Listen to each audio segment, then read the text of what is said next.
नमस्कार, मी पंजाब डक. आज आहे 5 ऑगस्ट 2026. आजपासून परत एक अंदाज. सर्वप्रथम नाथसागर आहे. नाथसागर जवळपास 93% भरलंय आणि तिचं रात्रीच्याला पाणी सोडलंय. तर त्याच्याखाली जे 12 बॅरेज आहेत, म्हणजे 12 बंधारे आहेत, त्या बंधाऱ्यामध्ये आता ह्या 2 दिवसात तिकडं पाणी येणार आहे.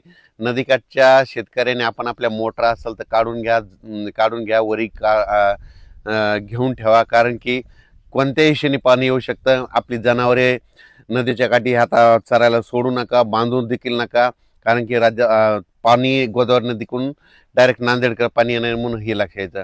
आज देखील राज्यामध्ये सांगायचं झालं तर पण सोलापूर जिल्ह्यामध्ये पाऊस आज देखील पडणार आहे. म्हणजे आज 5, 6 आणि 7 आणखीन 3 दिवस सोलापूर जिल्ह्यात मंगळवेढा, जत, सांगली, सातारा, त्याच्यानंतर इकडं बारामती, श्रीगोंदा, त्याच्यानंतर इकडं बीड जिल्हा अहिल्यानगर, त्याच्यानंतर पाथर्डी, ह्या पट्ट्यामध्ये कडाष्टी, ह्या पट्ट्यामध्ये आज 3 दिवस आणखीन पाऊस असणार आहे म्हणून हा अंदाज त्या शेतकऱ्यांना लक्षात यायचा. सांगायचं झालं तर सोलापूर जिल्हा, धाराशिव जिल्हा, लातूर जिल्हा, बीड जिल्हा, जालना जिल्हा, संभाजीनगर, परभणी जिल्हा, नांदेड जिल्हा, हिंगोली जिल्हा, अकोला जिल्हा, अमरावती जिल्हा, बुलढाणा, त्याच्यानंतर नागपूर, वर्धा, भंडारा, गोंदिया, चंद्रपूर, यवतमाळ, ह्या पट्ट्यामध्ये मात्र आणखीन 7 ऑगस्टपर्यंत पाऊस चालू राहणार आहे म्हणून हा अंदाज लक्षात यायचा. आणि त्याच्यानंतर विदर्भात शेतकऱ्यासाठी आनंदाची बातमी. पूर्व विदर्भात मात्र 15 ऑगस्टला मात्र अतिमुसळधार पाऊस पडणार आहे म्हणून हा अंदाज पूर्व विदर्भातल्या 6 आणि 5 11 जिल्ह्यातल्या शेतकऱ्यांना लक्षात यायचा. सगळ्यात जास्त पूर्व विदर्भामध्ये गडचिरोली, चंद्रपूर, वर्धा, नागपूर, भंडारा, गोंदिया, यवतमाळ, अमरावती ह्या मध्ये 5-7 जिल्ह्यामध्ये मात्र अतिमुसळधार पाऊस 15 ऑगस्ट नंतर येणार आहे म्हणून हा अंदाज त्यांनी लक्षात यायचा. खरं तर 14 तारखेला तिथं 14 ऑगस्टलाच पाऊस सुरू होणार आहे, पण 15 ऑगस्टच्या नंतर तिथं वाढ होणार आहे म्हणून हा अंदाज लक्षात यायचा. ते कमी दाबाचा पट्टा वरतून जात असल्यामुळं विदर्भात पाऊस जर पडत असला तर काय होणार आहे, मराठवाड्यामध्ये रिमझिम पाऊस असणार आहे म्हणून हा अंदाज देखील सर्व शेतकऱ्यांनी लक्षात यायचा. राज्यात सांगायचं झालं तर आज देखील परभणी जिल्ह्यात देखील दुपारपर्यंत ऊन पडेल आणि परभणी जिल्ह्यात देखील दुपारनंतर पाऊस सुरू होणार आहे म्हणून हा अंदाज परभणीकरांनी घ्यायचा. जालना जिल्ह्यात देखील तशीच परिस्थिती राहणार, दुपारनंतर सरी चालू राहतील म्हणून हा अंदाज लक्षात यायचा.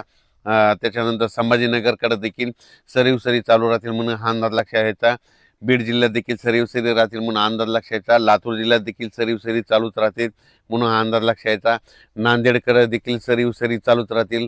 नांदेड जिल्हा नांदेड, धर्माबाद, बिलोली, तेलंगणा, डोंगळी तहसील त्या परिसरामध्ये थोडा जास्त पाऊस असणार आहे म्हणून त्यांनी अंदाज लक्षात घ्यायचा. त्याच्यानंतर इकडं यवतमाळ जिल्ह्यात देखील सरी चालू राहतील. हिंगोली जिल्ह्यात देखील सरी चालू राहतील. वाशिम जिल्ह्यात देखील सरी चालूच राहतील म्हणून हा अंदाज लक्षात यायचा. आणखीन जवळपास सांगायचं झालं तर 3 दिवस म्हणजे आजचं 5 ऑगस्ट, 6 आणि 7 ऑगस्ट 3 दिवस असाच विखुरलेल्या स्वरूपाचा पाऊस पडणार आहे. सर्वदूर नसणारे अर्ध्या घंटाचा, 10 मिनिटाचा, 5 मिनिटाचा अशा सरी येऊन जातील म्हणून हा अंदाज लक्षात घ्यायचा.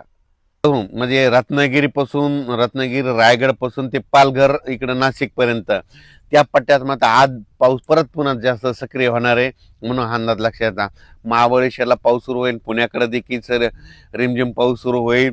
त्याच्यानंतर कोकणातला देखील पाऊस चालूच राहील आणि त्याच्यानंतर इकडं संगमनेर, अकोले, नाशिक, इगतपुरी तिकडं देखील पाऊस सुरूच राहील.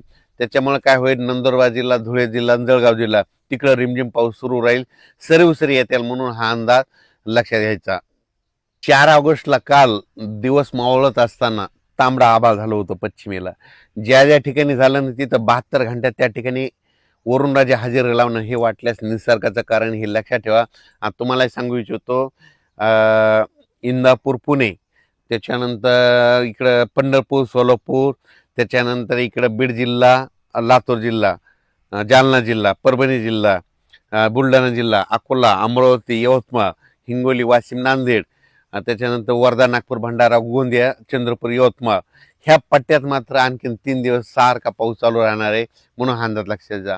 म्हणजे असा एकदम दिवसभर चालू नाही राहणार, फक्त सरी येत्या काही ठिकाणी काय होईल, कडक जास्त जिथं ज्या ठिकाणी ऊन पडत तिथं मात्र जोराचा पाऊस 1 तासाचा पडणार आहे, म्हणून हा अंदाज त्या शेतकऱ्यांना लक्षात घ्यायचा. कोल्हापूरचा पाऊस मात्र ते सुरूच राहील. कर्नाटक देखील काय होईल, सरीव सरीव पाऊस सुरू राहणार आहे आणि तेलंगणात देखील मात्र थोडासा जास्त पाऊस असणार आहे, म्हणून तेलंगणातल्या शेतकऱ्यांनी अंदाज लक्षात घ्यायचा. तेलंगणात 15 ऑगस्टच्या नंतर जरा जास्त पाऊस असणार आहे, म्हणून तेलंगणातले सर्व छत्तीसगड त्या शेतकऱ्यांनी अंदाज लक्षात घ्यायचा. त्याच्यानंतर मध्य प्रदेशकडे एक आता कमी दाबाचा पट्टा जात असल्यामुळे मध्य प्रदेशकडे आता देखील पाऊस पडणार आहे आणि त्याच्यानंतर 15 ऑगस्टच्या नंतर तो मग खूपच पाऊस पडणार आहे, म्हणून मध्य प्रदेश, खंडवा, बुरामपूर त्या लगतच्या शेतकऱ्यांना अंदाज लक्षायचा. आणि विशेष म्हणजे मोर्शी तालुक्यामध्ये थोडाफार पाऊस कमी पडलेला आहे, तिथं आणखीन वडे नाले वाहिले नाही. तर मोर्शीच्या शेतकऱ्यासाठी आनंदाची बातमी, तिकडे देखील आता 15 ऑगस्टचा जे पाऊस येईल आणि तुमच्या देखील वडे नाल्याला पाणी येणार आहे, म्हणून मोर्शीकरांनी अंदाज लक्षात घ्यायचा. कारण की अमरावती जिल्ह्यामध्ये मोर्शी, वरुड हे तालुके आहेत, तिकडे पाऊस कमी होता, तिकडे देखील भरपाई होऊन जाणार आहे, म्हणून हे देखील अमरावती जिल्ह्यातल्या शेतकऱ्यांना लक्षात घ्यायचा. आणि सोलापूर जिल्ह्यात देखील आणखीन 3 दिवस चांगला पाऊस आहे, वेगवेगळ्या भागात पडणार आहे. इकडं मसले चौधरीला तिकडे देखील सोलापूर जिल्ह्यात तिथं पाऊसच नव्हता अद्याप, तिथं देखील पडला, पण आणखीन देखील 2-3 दिवस पाऊस आहे, म्हणून त्यांनी देखील अंदाज लक्षात घ्यायचा.